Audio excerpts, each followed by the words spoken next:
Naku, sinabihan ako ni Pastor Kibuloy. You are there, you are where you are intended to be by God. Exactly where you are. Hello! Welcome back to my channel, OFW Good Vibes Studios. Si Marilyn po ito at sa videong ito, i-share ko naman sa inyo ang paborito kong BP Sara Duterte.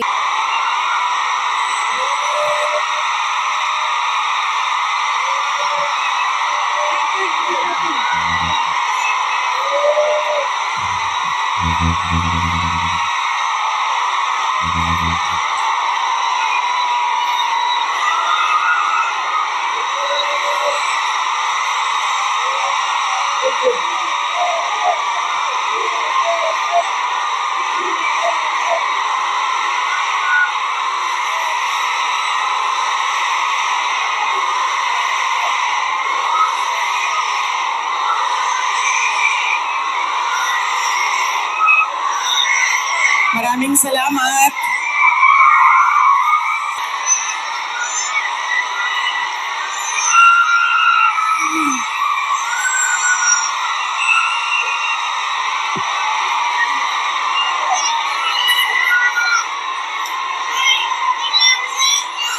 Maraming salamat. Mahal ko kayo.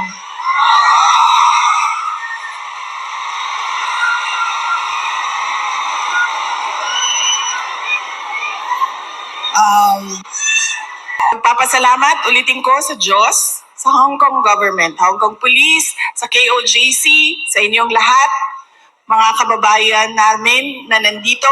At syempre, kailangan natin pasalamatan ang PDP laban. Parang tinanggal na ata nila ang laban, no? PDP na lang, no? Opo.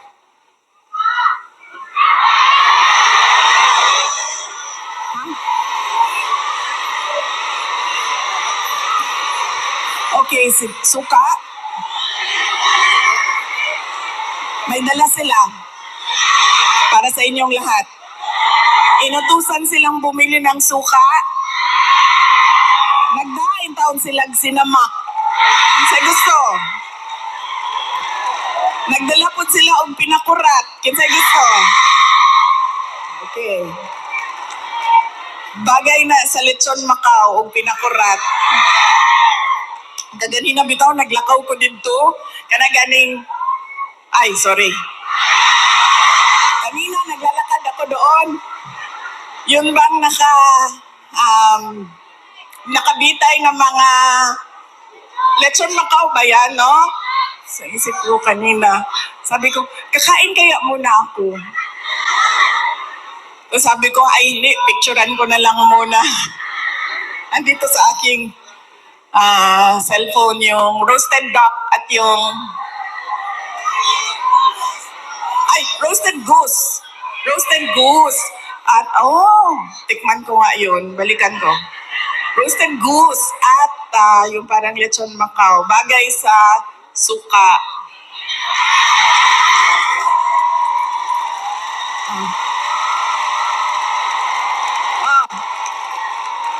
Ano pa ang bagay sa suka? May oras pa ba ako? Bigla na lang ako paalisin dito. Ano pang bagay sa suka? Ang ating chorizo longganisa. Diba? Bulad. Chicharon.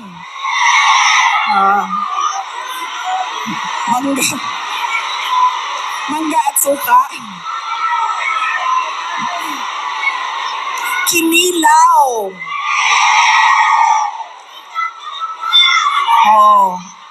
Bulad, galunggong. Yes. Diba? So, kaya tayo lahat nauutusan na bumili ng suka. Kasi lahat yan, lahat ng pagkaing masasarap, kailangan ng suka. Alam niyo, wala sa listahan ko yung speech na suka na yan. Actually, wala ko listahan ng speech ko dahil matagal ako kagabi nag-decide kung pupunta ako dito sa Thanksgiving.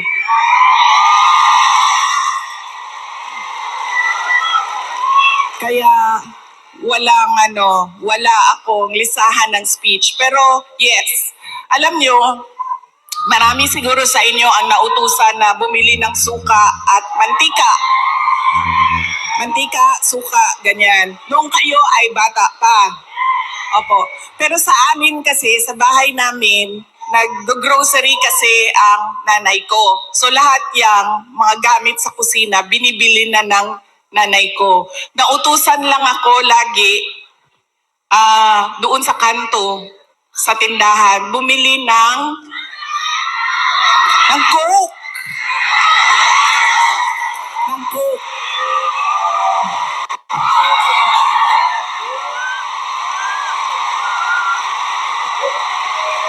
I'm sorry. Totoo yan. Hindi joke yan ha. Totoo yan. Alam nyo, di ba, tag 5 pesos lang ang Coke noon? 1980s? Or less pa nga ata siguro. 5 pesos. O mga 4 pesos ang Coke noon. Tapos ang pera natin, yung papel na green na 5 pesos. Oo. Yan yun. Pero totoo yan ha. Hindi. Coca-Cola ha. Kasi kayo naman, pag sinabing Coke, tapos wala pang ano noon, wala pang 1.5, 2 liters. Litro lang yan. Litro lang yan nung kapanahonan natin. So yun. So saan na tayo? Sa pagpapasalamat. Papasalamat tayo sa PDP. Ating mga kandidato sa PDP. Aabot tayo dyan mamaya. And syempre, kailangan natin magpasalamat kay Pastor Apollo Kibuloy for his generosity. Alam nyo, bumisita ako sa kanya nung siya ay nasa hospital, sa Pasig Hospital. Sabi niya sa akin, kung hindi ako nakulong, kung hindi ako inoppress, pinahirapan, hindi ko maisip na tumakbo para tumulong sa mga nakakulong, sa mga pinapahirapan at sa na-oppress. Sabi niya, tama lang na ganito ang nangyari dahil naliwanagan ako at napaabot sa akin ang mensahe na kailangan kong tumakbo bilang senador para tumulong sa mga nahihirapan at pinapahirapan.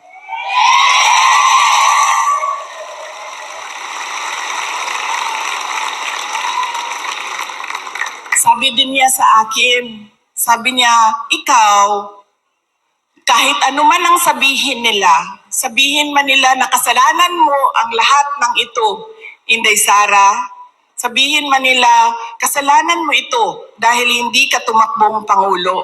Pero sabi niya, ayun na.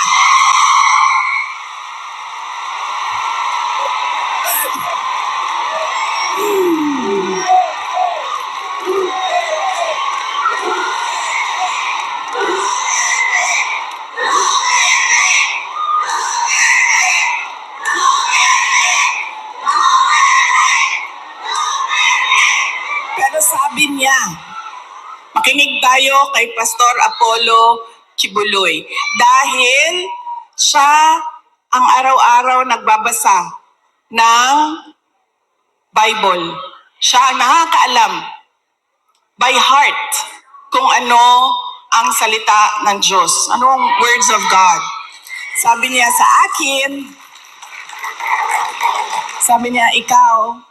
ganitong nangyari sa buhay ko. Sabi niya, Inday Sara, ganyan din nangyari sa buhay mo dahil hindi pwede na ikaw ang mauna at sila ang sumunod. Dahil wala ng katapusan. Dapat sila ang mauna at ikaw ang sumunod.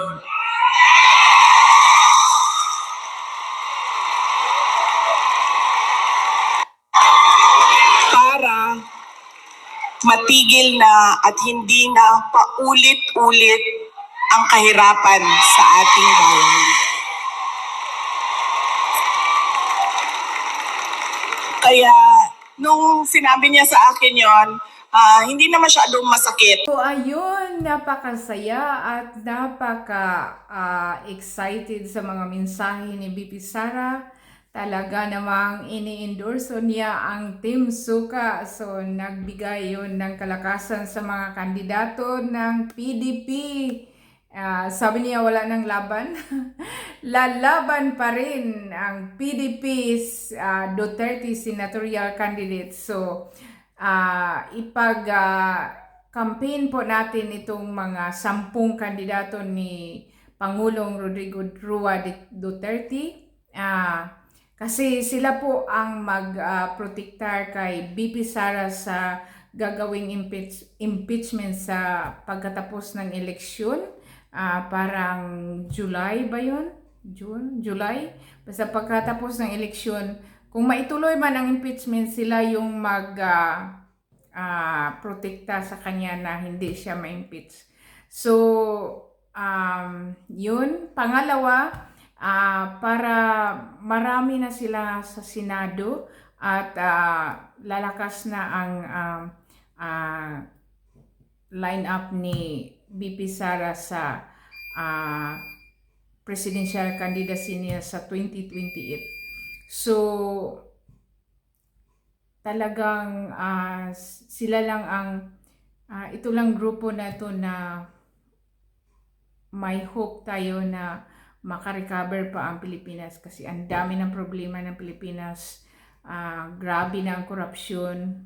Number 1 yung PhilHealth na walang budget, yung BICAM na yung budget 2025, aray ko.